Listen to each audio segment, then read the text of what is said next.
And health officials are warning about an outbreak of whooping cough in western North Carolina, and they expect the numbers to go up. Today I got the chance to talk with the health director in Henderson County. That is where 27 cases have been reported. The health director says it's mostly among school-aged children and it's highly contagious. That's why they expect more cases. This illness, also known as pertussis, is a serious condition. He says the early symptoms can look like a cold, so runny nose, cough, and fever, but this is when you need to seek medical attention.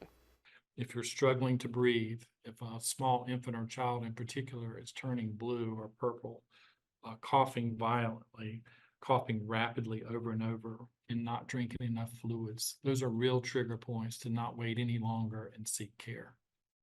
If not treated, the illness can get worse, lasting for weeks and even cause death in some individuals. The DTaP vaccine is recommended for younger children, and another vaccine is recommended for adults. If you believe you have the illness, talk to your doctor and don't go out in public.